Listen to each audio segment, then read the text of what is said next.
नमस्कार। Polity 60 notes के आज 90वें भाग में हम जो पॉलिटी के महत्वपूर्ण अनुच्छेद हैं कुछ, ठीक है, और जो महत्वपूर्ण दिवस हैं और जो अन्य तथ्य हैं उनको देखेंगे। तो आइए बिना देरी किए चलते हैं और जो भी चीज़ें हैं उनको देखते हैं। पहला पॉइंट हम लोग यहाँ पर देखेंगे कि कॉलेजियम व्यवस्था कब आया था। कॉलेजियम व्यवस्था की बहुत बातें की जा रही हैं। तो 1993 में आया था। इसमें कौन कौन होते थे? एक मुख्य और 4 अन्य वरिष्ठ न्यायाधीश होते थे। कॉलेजियम व्यवस्था कब आया? 1993 में। एक मुख्य और 4 अन्य वरिष्ठ न्यायाधीश होते थे। 7वें संविधान संशोधन 1956 द्वारा एक व्यक्ति को 2 राज्य का राज्यपाल नियुक्त किया जा सकता है। ये कब हुआ? 7वें संविधान संशोधन 1956 के द्वारा। चुनाव आयोग जो है वो किस भाग में है? भाग 15 में है। और किस आर्टिकल से लेकर किस आर्टिकल से तक है? 324 से लेकर 329 तक। देखिए ये 60 नोट्स हैं, आपको भी पता है। और जिस प्रकार से 60 नोट्स मैं बनाया था अपने पढ़ाई के दौरान, उनको उसी क्रम में मैं रखता जा रहा हूँ। यदि आपने इसके पहले के जो वीडियो उनको नहीं देखे हैं तो आप इस वीडियो को देखने के उपरांत आप उसको भी जाकर देख सकते हैं।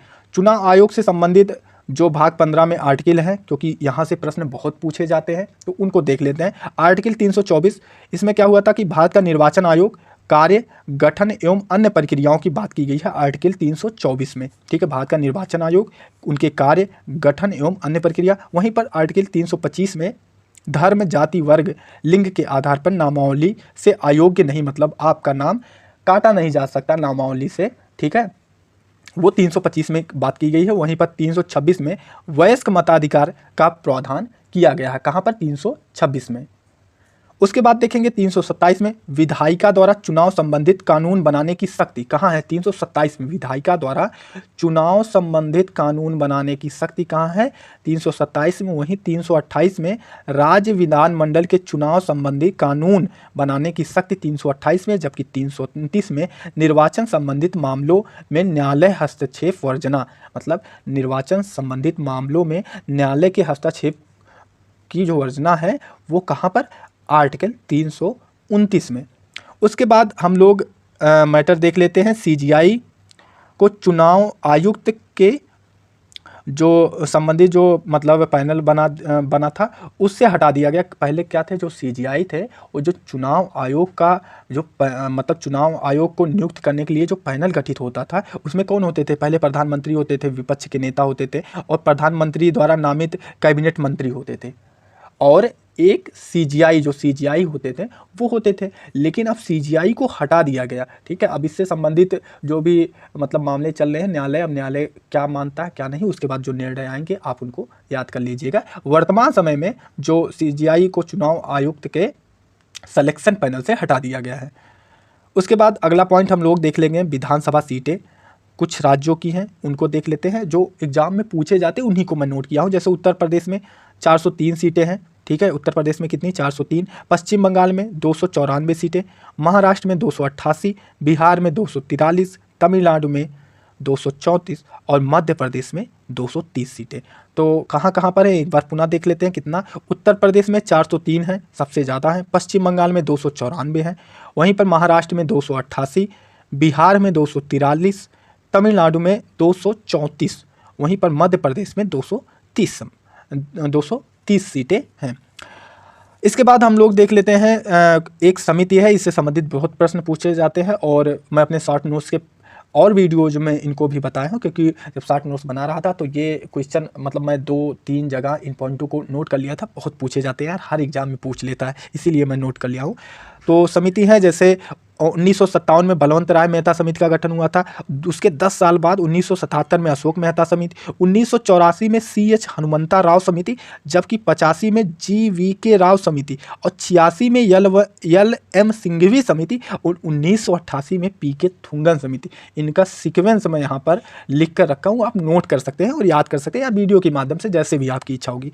तो 1957 में बलवंत राय मेहता समिति, 1977 में अशोक मेहता समिति, 1984 में CH हनुमंता राव समिति, 1985 में GVK राव, 1986 में LM सिंघवी और 1988 में PK थुंगन समिति।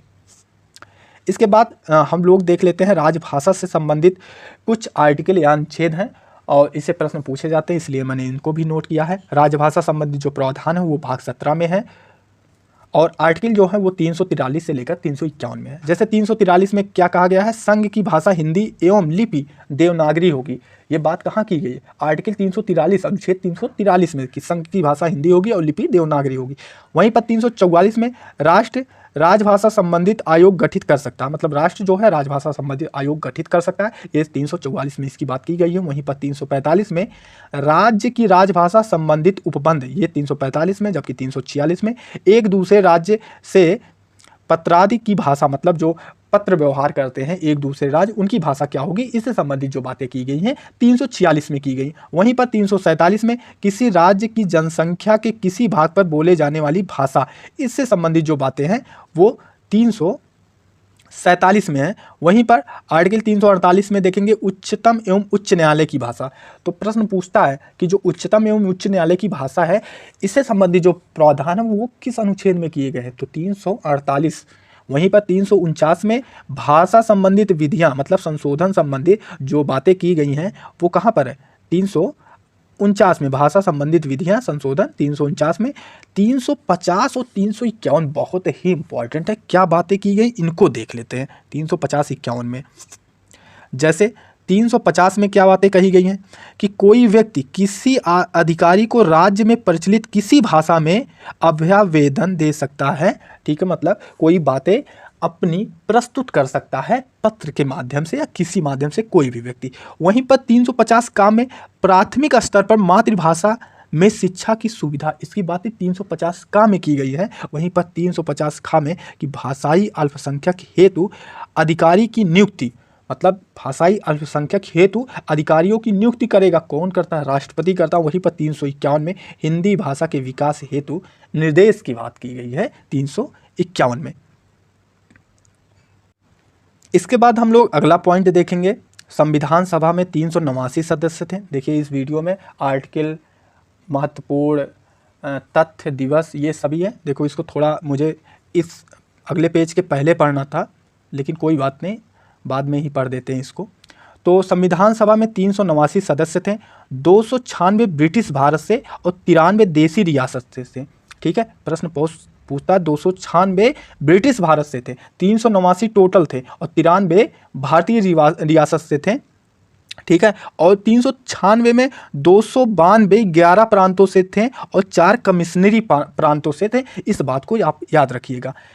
और क्या हुआ था कि 296 जो ब्रिटिश भारत थे, इनका जो चुनाव हुआ था 11 जुलाई 1946 को हुआ था, तो इसमें क्या हुआ, 208 कांग्रेस ने जीता, 208 कांग्रेस ने जीता था और 73 मुस्लिम लीग ने, वहीं पर 15 स्वतंत्र सदस्यों ने जीता था। फिर बात करें संविधान सभा की पहली बैठक 9 दिसंबर 1946 में 207 सदस्य आए थे, 9 महिला सदस्य थी। वहीं पर टोटल बैठक जो है 12, अवधि इसमें क्या है 165 दिन की पूरी अवधि है और 144 दिन प्रारूप पर विचार किया गया। 165 दिन में जो प्रारूप है संविधान का, उसमें 114 दिन विचार किया गया। 165 दिन में 114 दिन प्रारूप पर दिया गया। 12 बैठकें हुई थी और 165 दिन लगे थे। 12वां बैठक वो हुआ था, मतलब आधिकारिक रूप से 11 है, 12वां बैठक वो माना जाता है जिसमें संविधान पर हस्ताक्षर किए थे सदस्यों ने। अगला पॉइंट हम लोग देख लेते हैं निर्वाचन संबंधित और उनको पदों से हटाने संबंधित कुछ इंपॉर्टेंट आर्टिकल हैं। जैसे अनुच्छेद 54 राष्ट्रपति के निर्वाचन की बात की गई है। अनुच्छेद 75 प्रधानमंत्री और मंत्रियों की बात की गई है, उनके निर्वाचन की। वहीं पर 155 में राज्यपाल, आपको 100 जैसे जो देश में राष्ट्रपति होता है, ठीक है, और राज्यों में राज्यपाल, ठीक है, तो उसमें क्या है कि आप राष्ट्रपति में 101 जोड़ देंगे तो राज्यपाल का आ जाएगा, ठीक है। हालांकि एक में ही ऐसा 101 जोड़ना है, बाकी तो मतलब आप ट्रिक जानते होंगे कि कोई भी मतलब अनुच्छेद हो उसमें 89 जोड़ देंगे तो वो केंद्र वाले का राज्य वाला निकल आता है। जैसे कि यहाँ अनुच्छेद 75 में प्रधानमंत्री है तो अनुच्छेद 164 में 89 जोड़ने पर मुख्यमंत्री कहा जाता है, ठीक है। लेकिन एक बात और याद रखिए, यदि अनुच्छेद की संख्या 200 प्लस हो रही है तो आपको 90 जोड़ना पड़ेगा, इस बात को भी आप याद रखिएगा, ठीक। उसको हम किसी अन्य वीडियो में अच्छे तरीके से बताएंगे, आप इसको अभी याद कर लीजिए।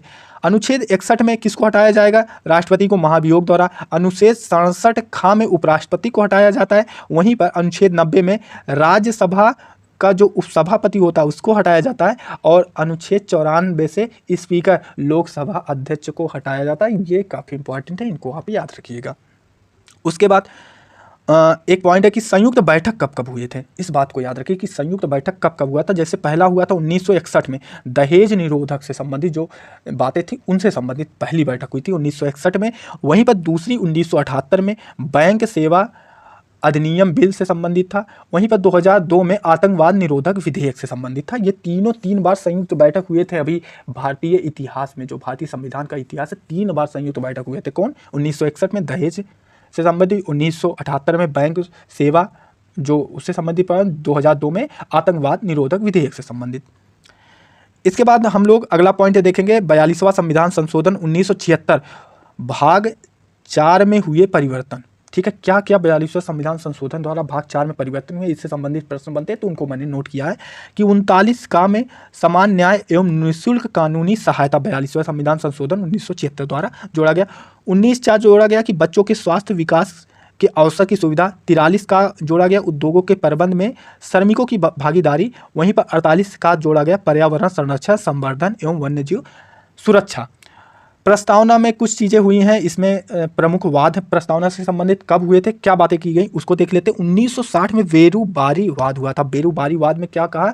संविधान का अंग नहीं है, प्रस्तावना को संविधान का अंग नहीं माना गया बेरूबारी वाद में। वहीं पर जो बॉम्बई बनाम यूनियन ऑफ इंडिया वाद है, इसमें प्रस्तावना को संविधान का भाग माना गया। वहीं पर 1967 में जो गोलकनाथ बनाम पंजाब राज्यवाद था, इसमें प्रस्तावना को संविधान की मूल आत्मा कहा गया। जबकि 1973 में केशवानंद भारती बनाम केरल राज्य में प्रस्तावना को संविधान का भाग स्वीकार कर लिया गया था।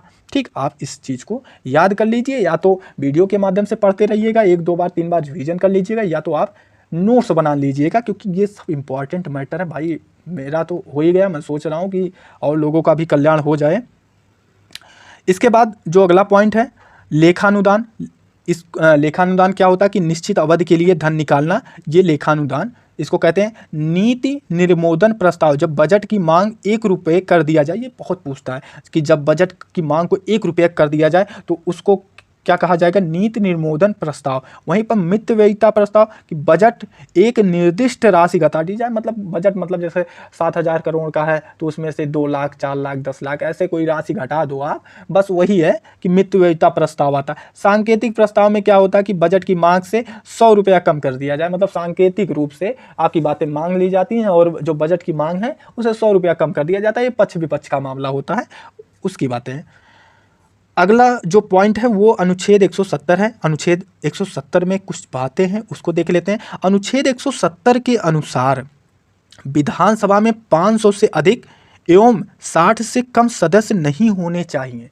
ये बातें कहाँ की गई हैं? अनुच्छेद 170 में। से प्रश्न उठता है ना कि विधानसभा में 500 से अधिक और 60 से कम सदस्य नहीं होंगे। ठीक है, तो किस अनुच्छेद में कहा गया? अनुच्छेद 170 में कहा गया, लेकिन कुछ इसके अपवाद हैं। कुछ राज्य जैसे गोवा में 40 ही हैं, 60 से कम नहीं होने चाहिए लेकिन 40 ही हैं। मिजोरम में 40 हैं, अरुणाचल प्रदेश में 40 हैं, सिक्किम में 32 हैं। ठीक है, तो आप इसको याद रखिएगा। ये क्या भैया, ये इसको मैं मतलब माइंड में रखा था, मैप बनाया था कि जैसे आप यहाँ गोवा जाओगे, गोवा से फिर जाओगे आप यहाँ पर, फिर चले जाओगे मिजोरम यहाँ पर, फिर उसके ऊपर जाओगे अरुणाचल प्रदेश, फिर उससे थोड़ा सा आगे आप जब मतलब पश्चिम दिशा में जाओगे तो यहाँ पर सिक्किम है। ये मतलब अपने याद करने के तरीक़ों को बनाया था, तो आप इसको भी फॉलो कर सकते हैं, नहीं तो ऐसे भी याद कर सकते हैं। अगला पॉइंट है कि संसद का गठन किस अनुच्छेद में है? तो 79। राज्यसभा का गठन 80 में, लोकसभा का गठन 81 में दिया गया। राष्ट्रपति का जो पद है उसमें 52 और सर्वोच्च न्यायालय 124। ठीक है, तो इससे संबंधित और चीज़ें देख लेते हैं। क्या है कि जो संसद का गठन 79 में है उसमें 89 जोड़ेंगे तो जो विधानमंडल है उसका आ जाएगा 168। वहीं पर राज्यसभा का जो गठन 80 में है उसमें 89 जोड़ेंगे आप तो आ जाएगा 169 विधान परिषद। लोकसभा जो 81 में है, ठीक है, उसके गठन की बात, उसमें जब आप 89 जोड़ देंगे तो 170 विधानसभा की बात हो जाएगी। और राष्ट्रपति जो है उसमें जब आप 101 जोड़ेंगे, यही एक अनुच्छेद है जिसमें 101 जोड़ता है, तो वो 52 से हो जाएगा 153 राज्यपाल का। और जो सर्वोच्च न्यायालय, ठीक है, इसकी जो बात की गई, जो गठन की बात 124 में है, उसमें 90 जोड़ा जाएगा तो 214 हो जाएगा उच्च न्यायालय। हमने कहा था ना कि जब 200 से नीचे तक के आर्टिकल की बात होगी तो 89 जुड़ेगा, और जैसे 200 से ऊपर जाने लगेंगे तो आप 90 जोड़ेंगे। आप कैलकुलेट कर लें, जैसे 125 कोई हो वो चीज़ें केंद्र से संबंधित तो आपको राज्य का लाना है, तो 125 में 89 जोड़ेंगे तब भी 200 पार हो जा रहा है। ठीक है, तो आप अब 89 के दर पे 90 जोड़ेंगे तो जितना आर्टिकल आएगा उससे संबंधित राज्य का प्रावधान हो जाएगा। तो आज के लिए वीडियो में इतना ही था। आप इस वीडियो को रिवीजन के तौर पे रख सकते हैं। मिलते हैं आपसे अगले वीडियो में, तब तक के लिए नमस्कार। और एक बात और, यदि आप वीडियो को लाइक वगैरह नहीं किए तो भैया वो भी कर दीजिएगा। ठीक है, मिलते हैं आपसे अगली वीडियो में, तब तक के लिए नमस्कार, धन्यवाद।